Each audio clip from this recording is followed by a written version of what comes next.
অনেক দিন হলো চা খাইনি, তাই ভাবলাম যে আজকে একটু গরম গরম দুধ চা বানানো যাক। তাই নিজের জন্য খুব সুন্দর করে একটু দুধ চা করে নিলাম। মা স্কুলে চলে গেছিলো, বাপির টিফিনও হয়ে গেছিলো, আমি একটু লেট রাইজার হয়ে গেছি, তাই ভাবলাম একার জন্যেই বানাই। তাই একটু সকালবেলায় চা আর বিস্কুট দিয়ে দিনটা শুরু করলাম।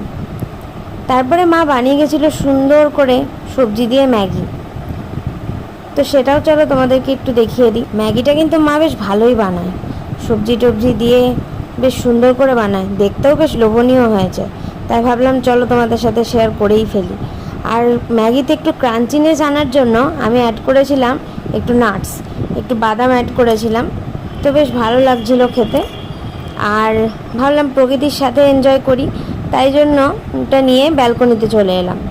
তো ব্যালকনির শোভা দেখতে দেখতে আর শরতের আকাশ দেখতে দেখতে ম্যাগিটা এনজয় করলাম। জানিও তোমাদের কেমন লাগে।